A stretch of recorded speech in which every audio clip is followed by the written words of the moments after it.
ফিরলাম বিরতির পর এবারে চোখ রাখবো একটি চাঞ্চল্যকর খবরে। এবারে খাবার জল বাইরে থেকে দেখে বোঝার উপায় নেই যে নকল মিনারেল ওয়াটার।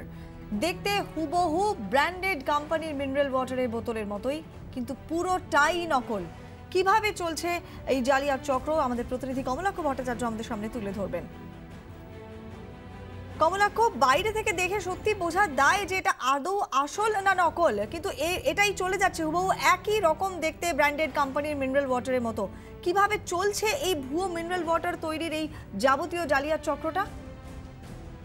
দেখো, জনস্বাস্থ্য নিয়ে যারা ছিনিমিনি খেলছেন এই সমস্ত কারবারিরা, এই চক্র দীর্ঘদিন ধরে চলছিল নিউ টাউনের বুকে। যেই গোপন সূত্রে খবর পেয়ে এনফোর্সমেন্ট ব্রাঞ্চের অফিসাররা আজকে গিয়ে কার্যত কার্যব হয়ে যান এই হাতিয়ারার মতো জায়গায়, ঘন বসতিপূর্ণ এলাকার মধ্যে, যেখানে একটি বাড়ি, সেই বাড়ির নিচের তলায় একটা প্রকাণ্ড হলঘর।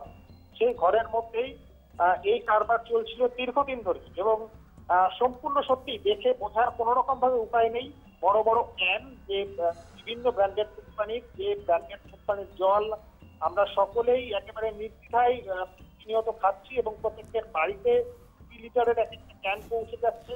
কারণ শহরে বিভিন্ন জায়গায় সত্যি এখনো জল নিয়ে বিভিন্ন সমস্যা রয়েছে, সেই কারণে মিনারেল ওয়াটার করে মানুষ নির্ভরশীল। সেই জায়গায় সেই পুরোনো ক্যানগুলোকে ব্যবহার করে সেখানে নতুন করে একেবারে কারখানা তৈরি হয়ে গিয়েছে।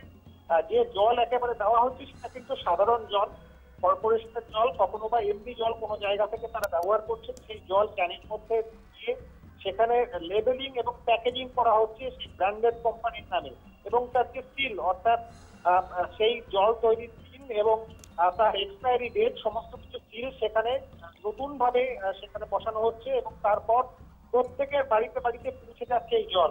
স্বাভাবিকভাবে তুমি বুঝতে পারছো যে কতটা ভয়ঙ্কর রকমের এই কারবার চলছিল, যার দেখে রীতিমতো তাজ্জব হয়েছেন এনফোর্সমেন্ট ব্রাঞ্চের আধিকারিকরা, এবং তারা ঘটনাস্থল থেকে এই বাড়ির মালিক হাতেম মন্ডল, আব্দুল রহমান, এবং তারপর এই মুহূর্তে পাওয়া খবর তোমায় জানিয়ে রাখি কোয়েল, যে আরো একজনকে এনফোর্সমেন্ট ব্রাঞ্চের আধিকারিকরা তারা গ্রেফতার করেছেন। আগামীকাল 3 জনকে আদালতে তোলা হবে, এবং এদের কাছ থেকে আরো বিশেষ সূত্রে যেটা জানা যাচ্ছে যে এই চক্র আরো শহরের বিভিন্ন জায়গায় কিন্তু সক্রিয় রয়েছে। এই নকল জল তৈরির কারখানা শহরের অন্যত্র আছে এমনও খবর পাওয়া যাচ্ছে। সেই বিষয়ে তাদেরকে নিজেদের রিমান্ডে নিয়ে হাসেম মন্ডল আর আসমাত রহমান, যাদের কথা তুমি উল্লেখ করলে, দেখে পুলিশ ইতিমধ্যে নিউ টাউন থানাতে নিয়েও গিয়েছে, কিন্তু এদের ব্যাকগ্রাউন্ড সম্পর্কে আর কি জানা যাচ্ছে?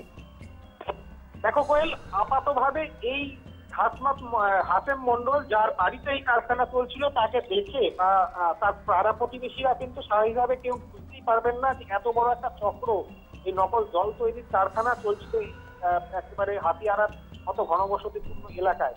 একেবারে সাধারণ দিন যাপনের মতো তারা থাকতেন, কিন্তু তার ভেতরে এইরকম কারবার ছিল, এবং প্রত্যেকেই যেটা জানতেন যে এখানে জল তৈরির কোম্পানি রয়েছে, জল তৈরি করা হয়, এবং সেটা ব্র্যান্ডেড কোম্পানির জল তৈরি করা হয়, সাধারণ মানুষ তাই জানতেন। তার আড়ালে যে এইরকম নকল জল তৈরি করা হতো, যা জনস্বাস্থ্য, এটা একেবারেই কেউ ভাবতেই পারেননি, এবং দেখেও বোঝা যাচ্ছে না সত্যি কোনটা আসল কোনটা নকল। অনেক ধন্যবাদ কমলাক্ষ, আপাতত কথা বললাম আমাদের প্রতিনিধি কমলাক্ষ ভট্টাচার্যের সঙ্গে।